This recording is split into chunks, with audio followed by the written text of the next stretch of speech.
Hello, everyone. Welcome to Tackle Talk. My name is Jim Schottenham. I'm the curator at the American Museum of Fly Fishing.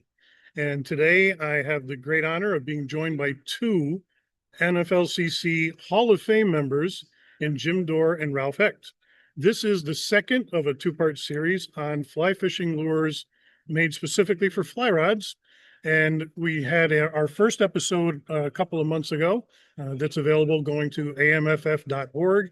And you can see episode one, but we're really excited because episode two today, we're coming to you live from the NFLCC National Meet. This is the NFLCC's 50th anniversary, their 50th meet. We're here in Fort Wayne, Indiana. And if you hear some background noise, that's because there's hundreds of tables of antique fishing tackle that includes fly rod lures, fly rods, reels, lines, bass tackle, pretty much anything you can think of in antique tackle is probably here in this room. So we're going to give you guys a little bit of a view of that a little bit later on. But as I said, right now I'm welcoming two Hall of Fame members, Jim Dorr, Ralph Hecht. Gentlemen, thank you for being here today. As I said, both of these men are Hall of Fame members for the club, and there's a reason for that. You guys have done a tremendous amount of research into this category and provided a lot of information for the members.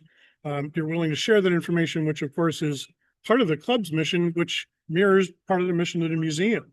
And that's to preserve by collecting and educating. And you guys have done a tremendous amount of that. So thank you. I think I'd like to give you guys an opportunity to introduce yourselves and let everyone know what you're all about. Well, I've been interested in fishing all my life, but I started fly fishing as a young adult.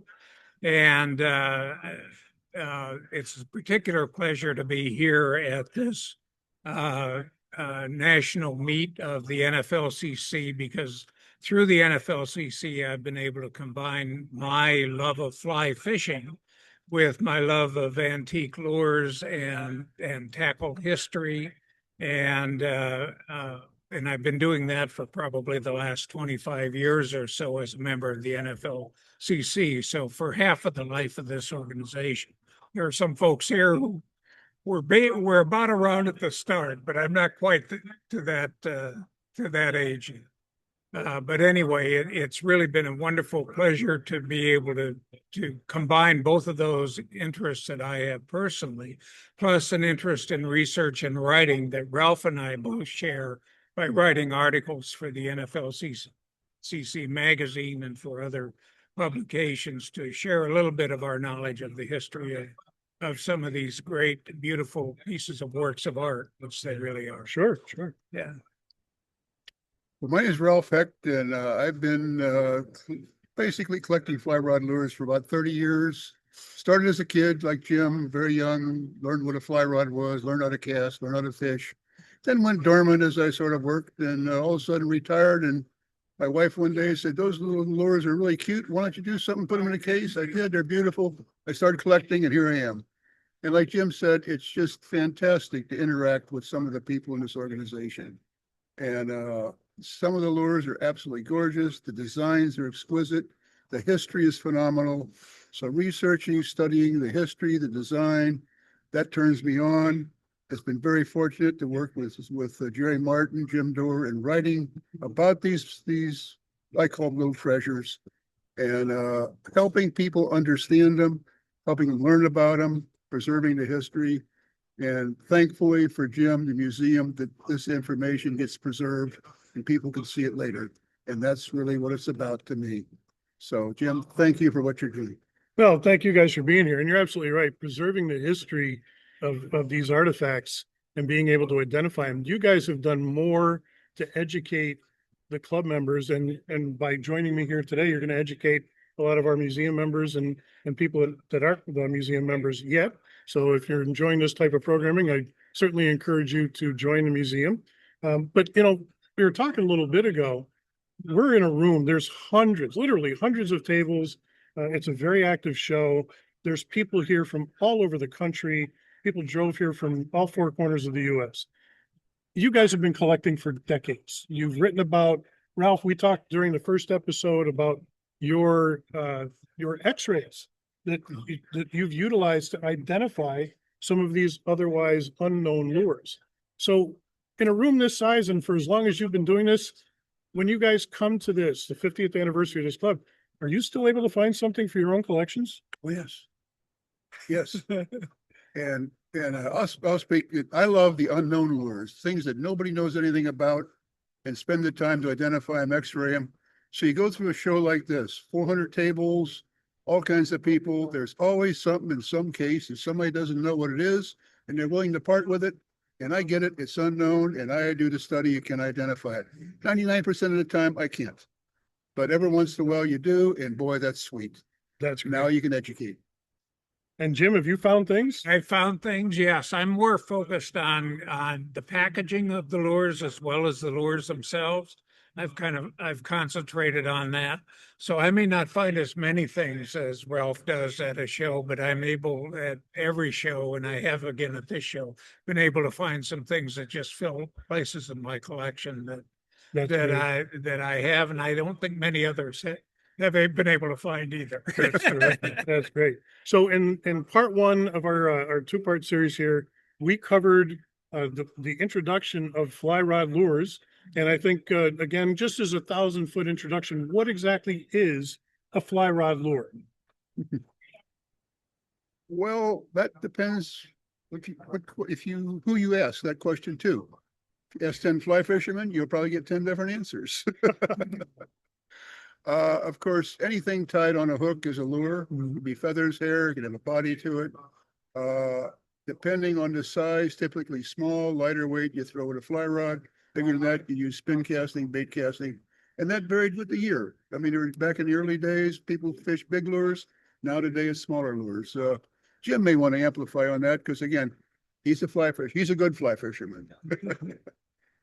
Generally, I think of a fly rod lure as a solid body lure, maybe cork, maybe wood, maybe foam.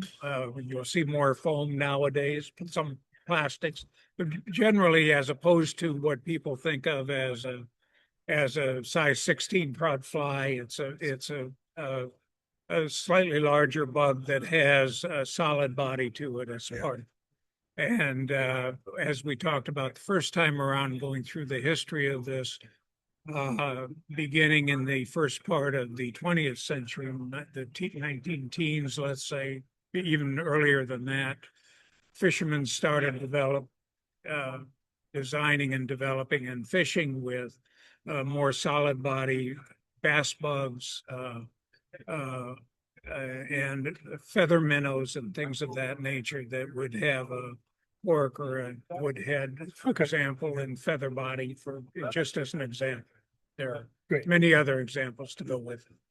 So it's varied. Very, Very varied. Yeah. Very good. So what are we going to focus on today?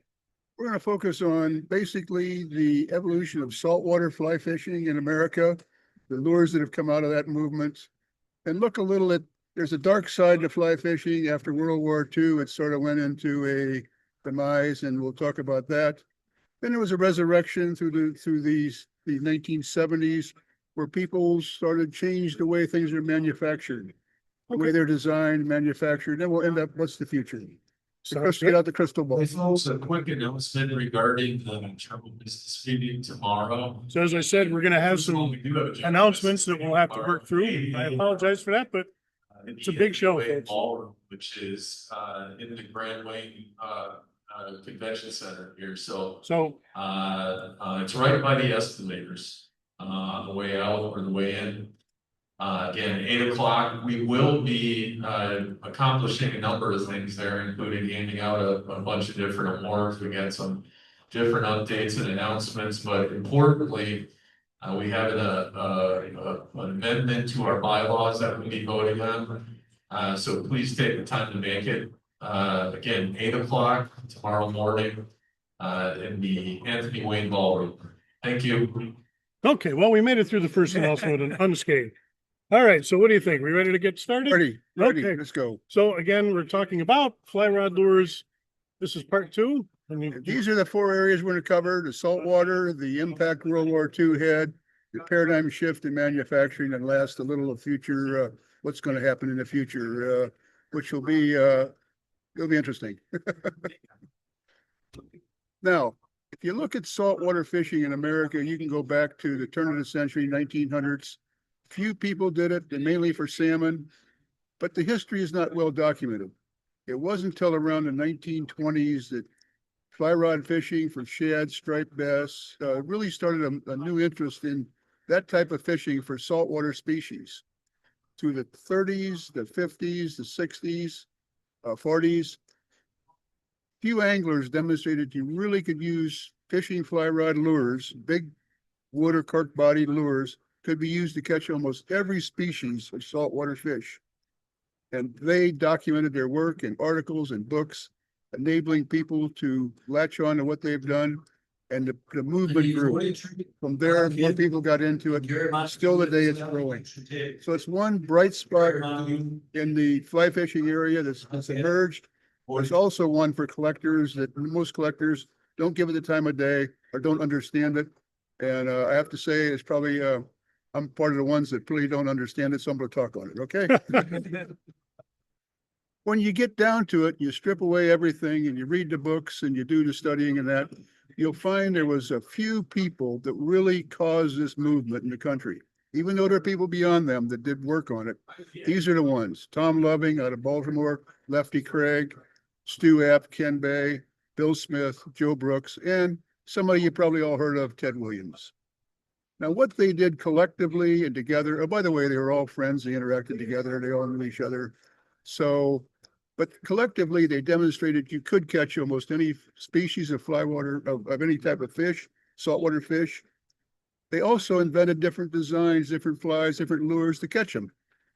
And they gave attention to the sport, either in articles, television interviews, some of them globetrotting the world, catching fish, exposing this to the public, and helping promote the whole movement. And then lastly, a few of them manufactured lures. So these are the ones that are movers. There's others.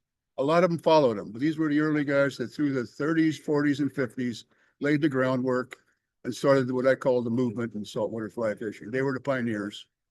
And we were talking a little bit too. I think right now, saltwater fly angling, saltwater fly fishing is probably the largest growing sector of fly fishing in the world. Yeah. And these guys, I'm sure, would be very proud of what they started and how far I think things have so. gone. And I've talked to a couple of them, and yeah, and the ones that are still alive, they still promote it. Also, too, that 80% of the planet is probably saltwater, and so there's a lot of saltwater people can fish in, and it's becoming more worldwide. But I'm going to stick up for the freshwater fishermen because I know trying to fish for trout in Montana these days is tough. There are as many fishermen out there as there are fish. So that's pretty expanding. The freshwater side is really expanding as well. Sure. Yeah. Oh, yeah, and I have to give mention, add to Jim what Jim's saying. There's a lot of rivers in the world, too. So this is one guy that everybody points to as starting the movement. Tom Loving out of Baltimore. He was a real estate salesman, and he really pioneered saltwater fly fishing, mainly by catching shad, striped bass, and even some largemouth brackish water bass in the Susquehanna River that ran into the Chesapeake Bay. He was very lucky, and he lived in Baltimore. A lot of people wrote about his exploits, including Lefty Craig and Joe Brooks. He taught Joe Brooks saltwater fly fishing, and he developed lures for specific species of fish, which at that time nobody had done. And next slide, Jim. Yep. One of the lures he invented was a thing he called a gerbubble bug. Interesting bug. There's a picture of it here. There's two of them. They're two different views. It was made in two pieces with hair sandwiched in. Its whole intent was to sort of imitate a struggling bait fish on the surface dying that the game fish would jump up and gobble up. And he did that very well. It worked. He made a mistake, though. He put a little lip on the front that came from a Prince Albert tobacco can he cut and put in, and which made it very hard to lift off the water. The next one he did was he had modified the design, got rid of the lip, made it a little fatter, changed the way he put the hair in, This became his second generation, and it's widely copied today by people. People making it in different sizes, thinner, some putting marabou hair on it, others making it out of hair. So it really, it worked, it caught on, and it's still today used. Then he did he patented one lure, quill-bodied, basically like a feathered type minnow. Back in 1932, he put the patent application, got a patent. Then he sold it on cards in the local area of Baltimore at tackle shops, one of them being Tuckerman's, the oldest tackle shop in the country. So besides starting it, he also became a producer of lures. So we have now history, a little historical perspective we could document what he made and when and everything, and this was an example of that. He also did flies for the catching shad in the Susquehanna River, and here's two of them shown here that they're beautiful little flies. But again, typical of a lot of the saltwater things that come out. Not exciting, not maybe too glamorous, but they caught fish. This is someone that was remarkable. His name is Lefty Craig. Some call him the modern day Sir Isaac Walton. And he had two loves in his life. One was his wife, Evelyn, we called Ev, and the other was fishing. And you can see a picture of Everyone's attention, please. in this picture of his wife and the tarpon you saw Just have a behind him. moment of silence, please. We were just notified that Don Moody has passed away. Sadly, we'll miss him. He's been a good friend to many of us and to the club. And if we could just take 5 or 10 seconds here, just silence, bow our heads for a moment, and thank Don for the many years he's offered us.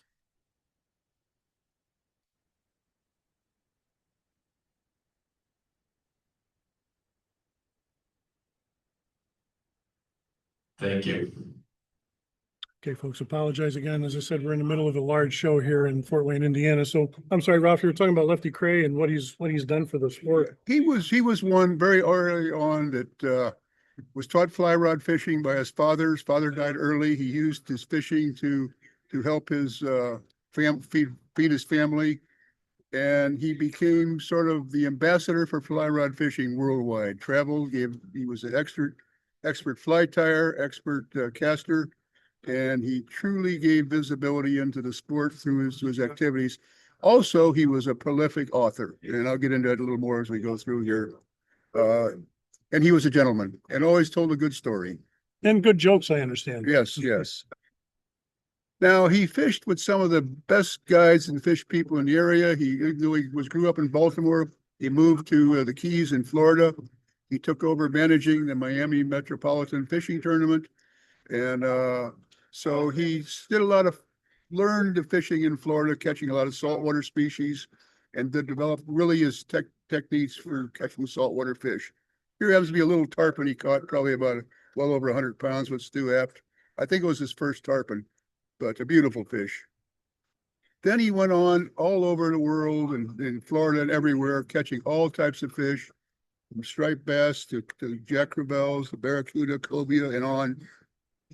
And always documenting it, always showing people what you could do with this form of fishing.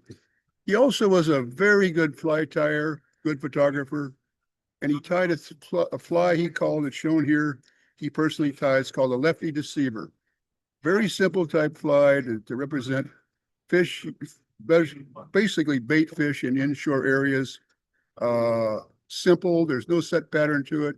Widely copied today, still used, even though he invented this back in the 1950s. It's still used today. And just a very simple but very effective lure.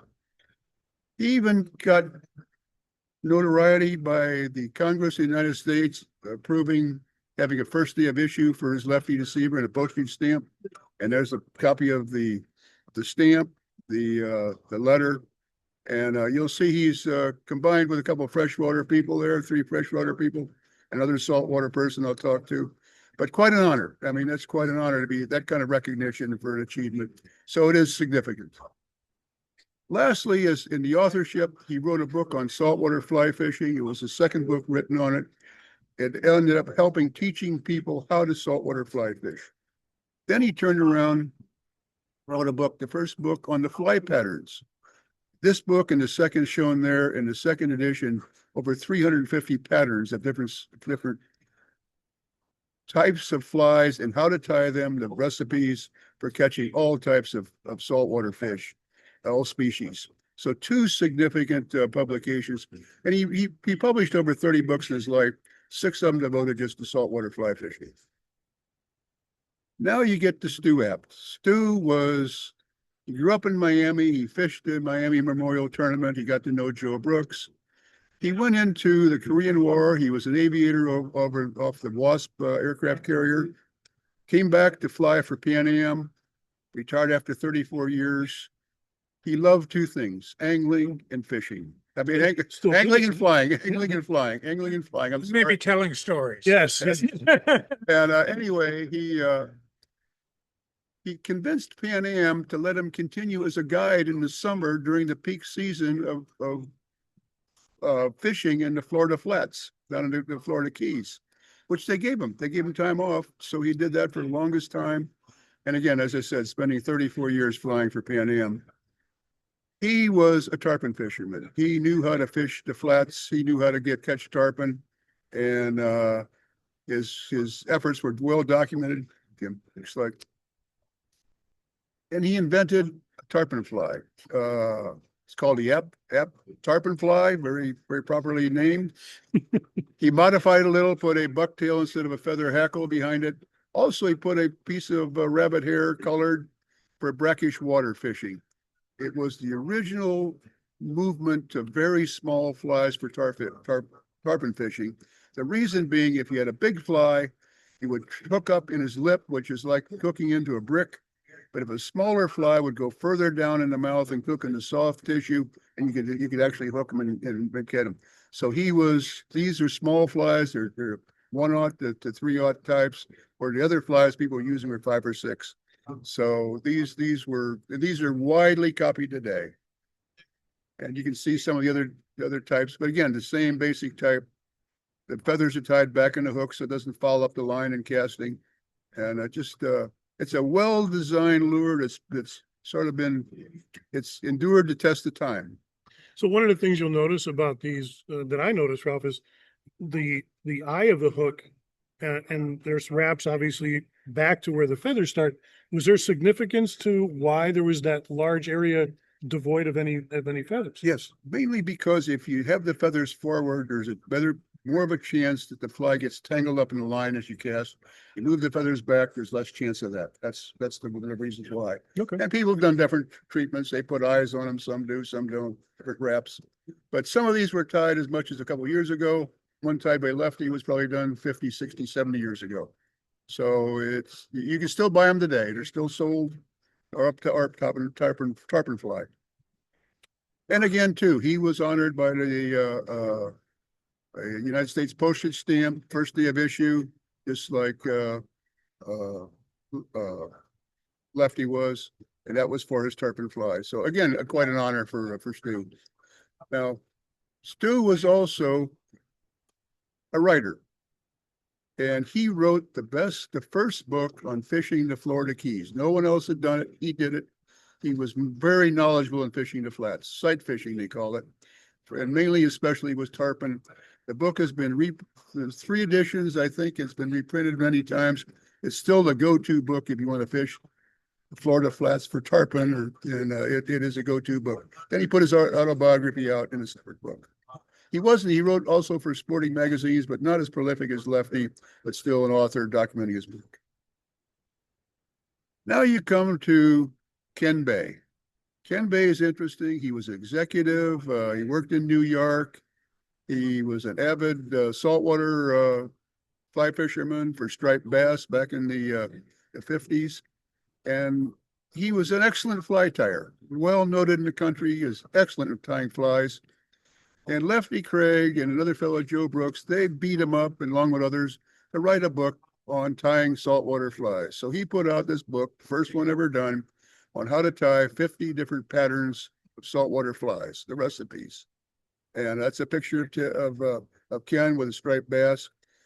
He also tied flies at the Florida Antique Tackle Collectors. Daytona big show. They're held in the winter of each year. He'd sit by the window tying his flies. Very mild, meek gentleman. This is a pinfish he tied, beautiful one, and also a shrimp, Indian River shrimp. I got to add one thing about him. He was a pilot during World War II. He flew 23 missions over Germany, came back in the Korean War, through 55 in the Korean War, survived, which is remarkable. I think the Silver Star, Bronze Star, all kinds of awards he got in his career. Nicest guy you'll ever want to meet. This is someone that's quite interesting. His name is Captain Bill Smith. Was Captain Bill Smith. The photo shows him catching the first bonefish ever recorded of a person, an angler catching on a fly rod. And this happens to be in the American Museum of Fly Fishing, this photograph. But it does document it. Even the Florida legislature gave him credit for doing that feat. And a lot of people dismiss it, say people before him, who knows, but he got the credit for it. He deserves it. And so he grew up in a place called Mullet Creek up south of Melbourne, Florida, moved to the Keys, became an expert in bone fishing, tarpon fishing, and the flies. And one thing I want to interject about that, if I can. So are you familiar with the story about his encounter with George LeBranch? No. So Mr. LeBranch met up with him at a tackle shop and he overheard the story about catching the first bonefish. He said, "You caught a bonefish on a fly." He said, "Let me see that fly." So the captain showed it to him, and there was a pork chunk on the tail. And LeBranch went up one side of him and down the other. So that's not a fly. So he went back devoid of a chunk of pork and subsequently caught a bonefish on a fly. Good. That's great. Thank I you. like that. Interestingly, he married a young girl her nickname was Bonefish Bonnie. Obviously, from that nickname, she caught a lot of bonefish, and she was a sought-after guide in the Keys for catching bonefish. So they got married, they fished together, they guided together.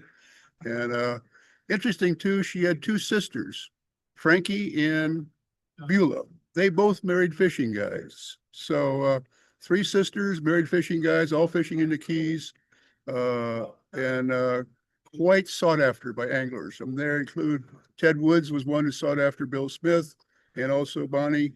That's a permit that Ted Williams caught with Ted Smith guiding him. And also too, in the late 1930s, he gave his customers a big, what he called a tarpon fly, big bullet-headed, a wooden head, feathered minnow to catch tarpon. Of course, there were sinking and floating models. They were dressed on big hooks. They were big lures, 5-6 inches long. And Stu App even said that this is the best tarpon fly for fishing, best fishing plug for non-fly fishing people, and meaning he didn't like it.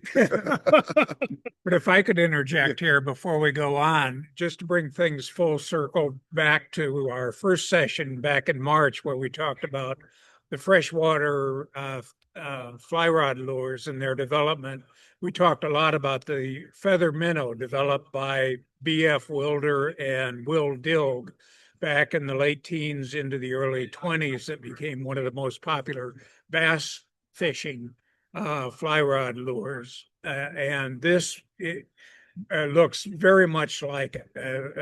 Perhaps he used the Wilderdilg feather minnows as a takeoff for his designs, but they're very similar to these adapted to salt.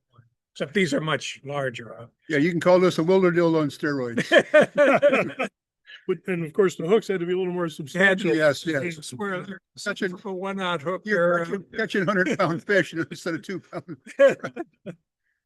Bill Smith did something else. Under the title Captain Bill Smith, he sold fly rod lures for catching, specifically designed for catching each species of saltwater fish and game fish, and all the way from barracuda to permit to redfish to snook to pompano, even an offshore fish, marlin, sailfish, cobia. So as far as I know, in the saltwater area, one of the first persons that ever sold lures specifically designed for catching different species of fish. Very entrepreneurial. He hung him in tackle shops all over the Keys, all over South Florida. And they're very sought after as a collectible. There's not a lot of them. They're quite interesting. Now we get to really the puppet master of this whole cast of characters, Joe Brooks. Joe was interesting. He was a tremendous athlete. He played any sport. He was drafted by the Baltimore Orioles. His father did not want him to go into baseball, made him go into his insurance company. And with that, Joe quit, said, I want to fish. And he spent his life fishing and also as an author, very good author. He was taught saltwater fishing by Tom Loving. He taught Lefty Craig Stewart how to saltwater fish. And he traveled the world catching all kinds of fish. This happens to be a photo of him with Stu App catching one of his tarpon he caught, and the other is him catching a huge striped bass, world record, up in Cody Bay, Cooney Bay, Oregon. And but he did it all over the world. Now, he was not per se a lure developer, is by most people's standards, but he did discover one thing, that some of the hard-bodied, popper-type, cork wood-bodied lures were great for saltwater. And he favored a long type popper-headed hair streamer shown here that he did have Bill Upperman from the Baltimore area make. Later on, Bill Galish out of Richmond, Virginia, to make these lures. These happen to be Bill Galish's lures shown. And this became known as the Joe Brooks popper. Next slide, Jim. And again, poppers were something developed around the mid 1920s by the Creek Chub Bait Company and used again for freshwater bass fishing, but the first kind of commercial poppers anyway that had been made. Yeah, and I reiterate that Joe was the first one to realize that freshwater poppers, designed like Jim said by these other companies, could be used to catch saltwater fish. Hooks had to be changed to make them resistant to corrosion, but they were effective. That was a big thing. And even those poppers you saw earlier, those are more for inshore fish. You get offshore, things like sailfish, marlin, shark, and cobia. He just make them bigger, put big popper heads on them. Even that ugly bullet head thing that Bill Smith had works great for offshore. So they're big because you're catching really big fish. Then what's very interesting is that out of Museum of Fly Fishing comes a lure that that Joe Brooks invented, designed. It is basically a bass bug. In design, it has an American flag that pops up when a bass strikes it, and call it a patriotic lure. The eyes are got the shield. It is just, it's an incredible lure, designed and with provenance done by Joe Brooks. So even though he wasn't per se a lure designer, he did design a few things. So. And you can see, and part of the charm, I think, is it is somewhat crude. You can see that there's some crackling, and it's not a perfect design, but that, I guess the term I can use, folk art, if you will. But it's such a great piece that it has terrific aesthetics. It's mechanical. It's Americana. It's just and it will catch fish. Yeah, He did it for the 250th anniversary of the country, obvious. Now, Joe Brooks did one other thing. Besides being the puppet master and the Globetrotter and all that stuff, he wrote the first book on saltwater fly fishing. Did it in 1950. There's been many editions published. Not editions, but reprints in that. This is one of them. And it is the go-to book that everybody reads that wants to get into saltwater fly fishing. He followed it up by a second book where he did saltwater fly fishing, more for the offshore fishing, but 2 books. He was a prolific author, outdoor editor of this Baltimore Sun. So he documented, again, a lot of the work. Now we get to Ted Williams. Everyone knows Ted Williams as a baseball player, a national hero. Last one to hit 400 in 80 years. No one's broke the record. Tremendous baseball player, tremendous athlete. He had a dark side in his life. At some period in baseball, for whatever reason, I really don't know, the fans got on him, the writers got on him. He was totally beat up by fans and by critics. So he escaped into the world of fishing. He happened to be a very good fly tyer, and he liked saltwater fly fishing. And he fished with some of the most famous guides of the era, and even moving to Florida, to Alameda, to be close to in the off season, to be close to catching some of the bonefish and tarpon and fishing the flats area with some of these guides in that. And these are just some photos of people he fished. He fished with Frankie and Jimmy Albright, two of his favorites for catching bonefish and tarpon. And of course, Stu Epp gets into the picture again with his both tarpon and bone fishing and everything. And these are some of the best guides in the 40s and 50s in the Keys, along with Bill Smith. Others have followed. It's not to say there aren't others, but these were the key ones in that time period.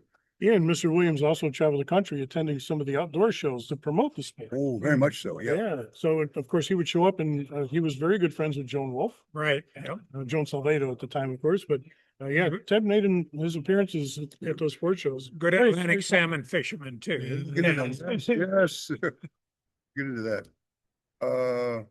Now he was very good friends with Joe Brook, and you can understand a little why. They were same in stature, both big, tall, very good athletes, both of them ex-Major League Baseball players, and they had a love of fishing that wouldn't quit.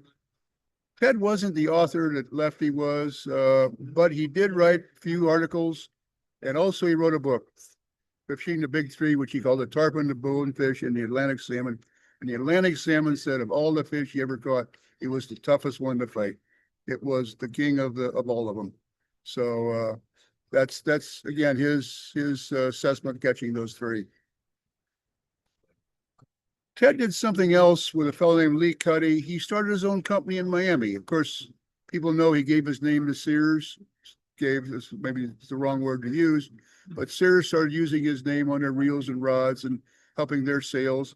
At the same time, he started this company called Ted Williams Inc. in Miami that made different rods. They also made lures, and these are 4 of the lures that he sold: 2 saltwater, 2 freshwater, and part of a 1960 catalog they published. They were in business from like 55 into the probably mid 60s.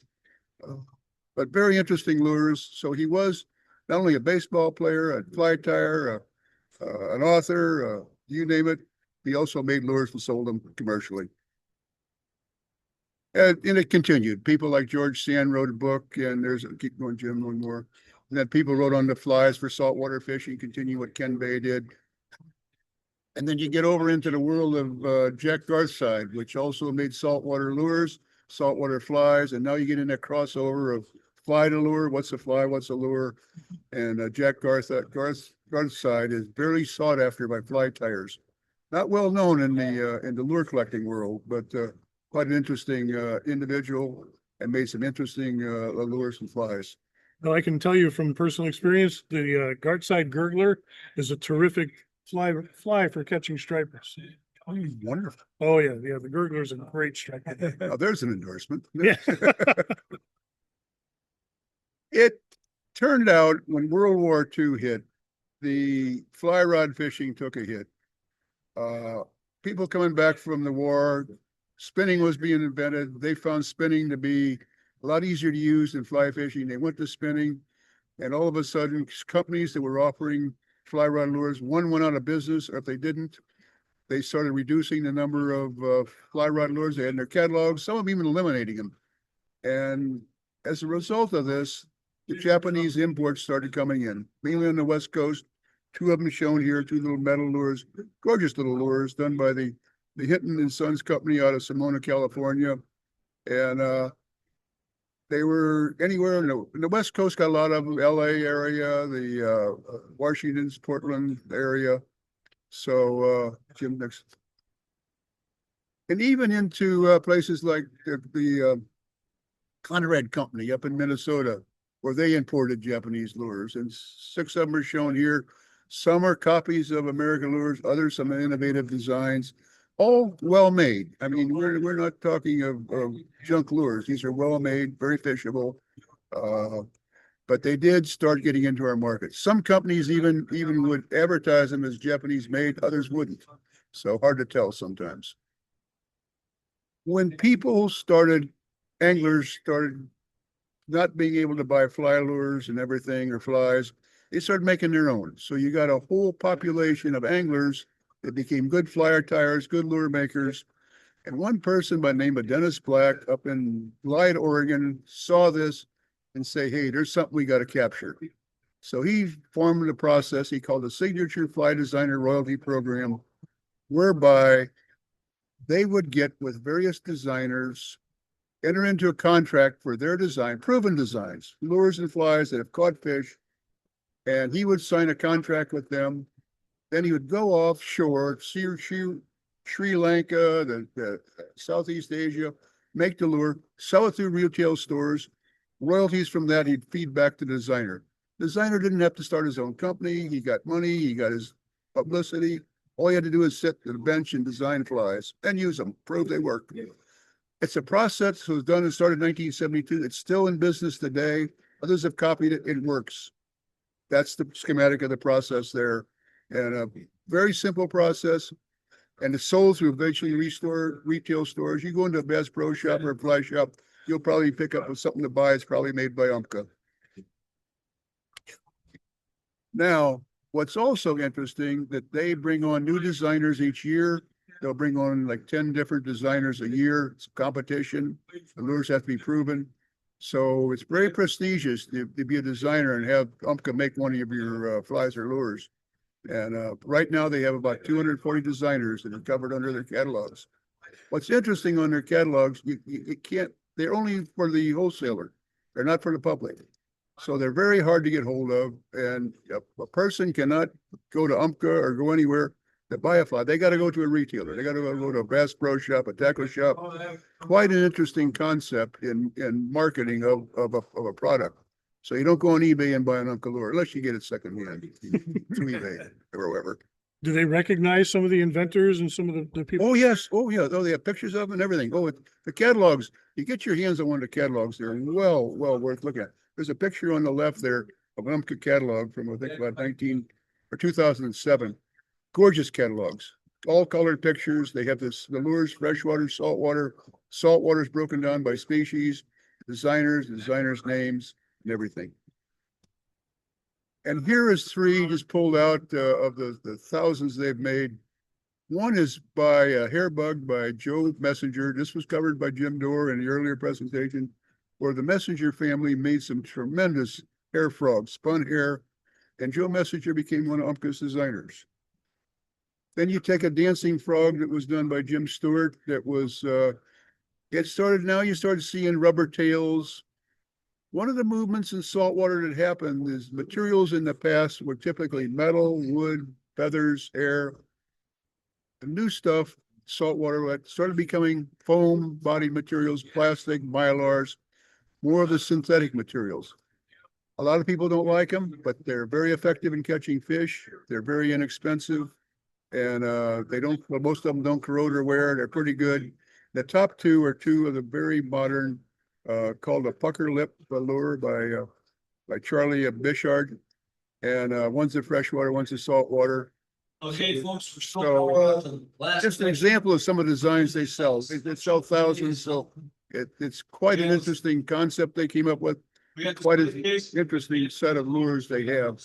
Again, starting to be looked at by people to collect. So speaking of collecting, I'm sorry to interrupt you. Speaking of collecting, so you talk about the materials had to change in order to adapt to the environment, saltwater. Oh, yeah. When you're looking at collecting and you look at some of these early pieces, do you see some that have been damaged because they were used in saltwater that weren't really intended for the salt? You see rust on the hook, rusty hooks. Normal plain carbon steel does not like, So you see a lot of stubs there. Yeah. Jack Downs. Now you look at what's the future of all this. Of course, I think what Jim presented, I presented, there's been a rich and turbulent history of fly and fly rod fishing in America, fly rod lure usage development. It's still thriving. It is still thriving for freshwater, saltwater. New designs are still emerging. There's people that now are collecting them more than ever. There's a lot of women that have entered the sport. They found that it's very therapeutic. And if you don't know, there's an organization called Casting for the Cure. Will take men and women that have breast cancer, treat them to 3 days at some exclusive resort, teach them fly fishing, and all free of charge. If anybody that you know of that has cancer that wants to get in that program, all they have to do is get on the line and internet and find it. And it's a tremendous thing they're doing. But again, it's part of the motion of the fly fishing, of the casting. It's also too the serenity of fly fishing. It's normally done in areas that are beautiful. So there's a serenity to it that you normally sometimes don't have other places. And the manufacturing is becoming worldwide. You can buy lures out of Japan, China, Poland, Serbia, Italy, worldwide. With the internet now, everything is just a click away. Be it information or lures. It is phenomenal what's available to people, both for buying lures to fish with, getting things to collect, getting information. It's even finding out about the Museum of Fly Fishing up in Manchester, Vermont. And where's it all going? It's a good question. AI is emerging. AI to me is a database that will keep getting better. So information that gets in these systems on lures and flies and fishing will just keep getting better. Item recognition programs that are becoming so sophisticated now. It will change how we identify things, and as the databases get better. So what's going to happen in 10, 20 years? I really don't know, but it's not going to end. It's not going to die. It's going to, in my opinion, this is my opinion only, it's going to keep going. But you got to preserve, which I think Jim, his museum is doing, you got to preserve the information so people understand what's been done, what's existed before. Make sure you don't plow over the same ground and make the same failures, and give credit to the success that happened earlier. Right, exactly. You see a lot of the continuity between the designs over the years and the development of concepts. Right now, you may have a foam-bodied Chernobyl land if you're a freshwater fisherman or chubby, or you may use a plastic-bodied popper if you're fishing for smallmouth. And those are all designs that stem from the designs that we've been talking about 100 years old. Sure. And that's going to continue into the future, I think. I don't know what it's going to bring, but I think it will evolve to something that's both effective, and eventually the ones that may not be collectible now are going to be collectible down the line. True. And it's important to know the history that goes into all of that and preserve it, as Jim and his group do at the museum. Yeah, well, thank you for that. So that brings me to a very good question. So you gentlemen have a tremendous amount of experience between the two of you. We've introduced the fly rod lure to people that may have only used traditional flies with feathers and hackle. Mm-hmm. So most collectors fall into the same trap when they start. When you walk into a show like this, your eyes are going to get big. You're going to buy everything you see. If you were going to give advice to a fledgling fly rod lure collector, what advice would you give someone looking to start and learn more about and start collecting these lures? What would you recommend that they do first? I'd recommend they come to a show, for example, and just look around. And I think the most important thing initially is to see what attracts you. I know, as you say, when you start collecting, you see something here or something there, and everybody picks, kind of gets a lot of different things. But if you start slow and collect some things you like, and then get more knowledge as you go, do some research, do some reading, talk to people. I mean, the great thing about a show like this is that you've got hundreds of experts here, and they all have opinions. But you learn from those, and then you can begin. Like I started out collecting larger bass casting plugs, wooden plunkers or head and crazy crawlers, because I fished with them as a kid, and that's what I started with. But because of my interest in fly fishing, I started gravitating toward the fly rod lure side of things. And I think everybody has their own appreciation or background that leads them to something they like, but you've got to experience, you've got to see what's out there and see what grabs you. I'll amplify what Jim said is that to me that the key thing is they read things. They read, understand the hobby, the history. They read the NFLCC magazine, gazettes, go to museums, go to shows, learn before they buy. And also too, that I drew up a strategic plan. This is what I was going to collect. These are the boundaries on it. This is how much I was going to spend. This is what I was going to do. It kept me focused. And a lot of people have different, when you say amounts of discretionary money they can put into this hobby. So you got to be mindful that some of these things are expensive, some are very reasonable. Some turn you on, some don't. So the more you get educated, the more you talk to people, the more you listen before you buy, the better off you are. And don't criticize anyone because they collect rubber lures or whatever, because that's maybe the only money they have that they can afford. As long as they enjoy it, right? As long as they As long enjoy as it. they enjoy. And there's one thing, there's a fellow by the name of Chance Dunlap. In one of the articles that was done in, I think it was the NFLCC Gazette, his comment was, buy what you like, buy a lot of them, and it will sort it out later. And he's absolutely right. He's absolutely right. And I've done that in my life, and it's now sorting itself out. Only took 30 years, but You know, it's interesting. If you talk to folks here, there are some people, and I tend to be one of them, who collect based on condition as well as the type of lure. And as I said before, I like the packaging. I kind of like to see them the way they came from the manufacturer 100 years ago. But there are a lot of folks who collect what they call beaters. They're cheaper, obviously. They're not in good condition, but they're basically lures that have fought fish, and they've lived a life and they tell a story to them. And actually, my most valuable lure in my collection is an old perch bunker that is a beater that my dad fished with and I fished with. So we all have those kind of connections. And I may like condition, but my most valuable lure is that one, you know. So I do. I do. and a lot of times I play the area of unknown lures, and sometimes you get as much information out of a beater, some beat up lure that is terrible. What's inside is still the inside. The way it was made maybe 100 years ago. So you learn from that. And so I like them perfect, absolutely perfect, in the box, on the card.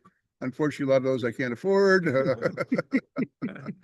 So I rely on Jim to provide all that good stuff.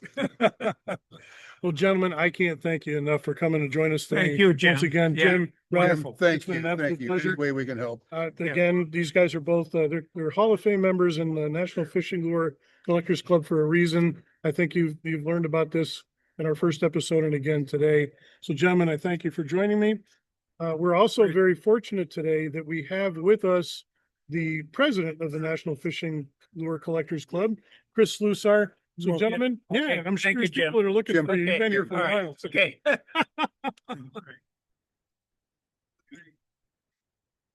me get out of here, Jim. Thank you. Take your time. Take your time. I got it.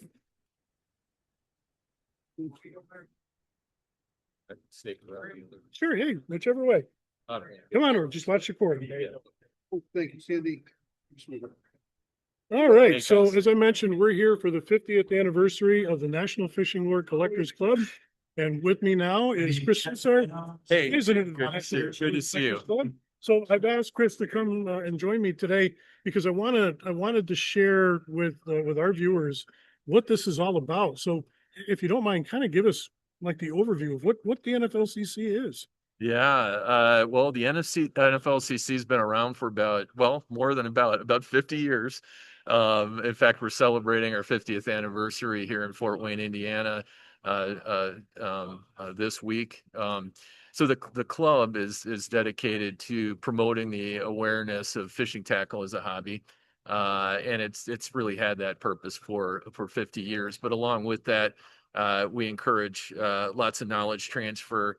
We present opportunities to exchange different tackle, both at shows and on different digital formats. So it really all about fishing tackle, and it doesn't necessarily have to be the oldest stuff in the world. It can be more contemporary items too, but anything having to do with rods, reels, lures, minnow buckets, all other type of fishing ephemera. Sure.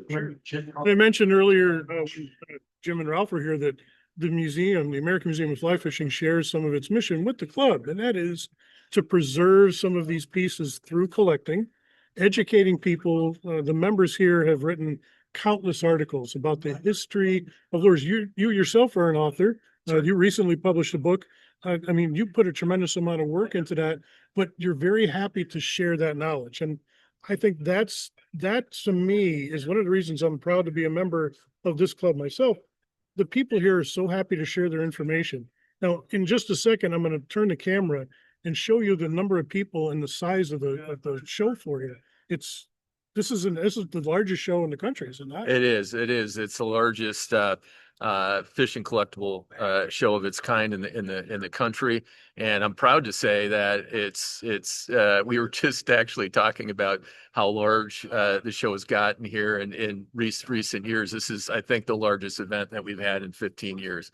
So I'm going to turn the camera around here and forgive me if it's a little wobbly, but just to give you guys an idea of just the size and scope of the room here and all the people. How many tables of tackle are here? about 450 tables plus about 80 tables of just display items exclusively. So we have a judge competition here and with all kinds of tackle represented, everything again from newer items to pieces that date back to the early 19th century. So really an eclectic assortment.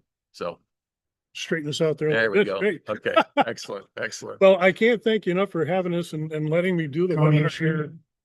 As I said, there's some announcements going on, but we're in the middle of a convention. Yes.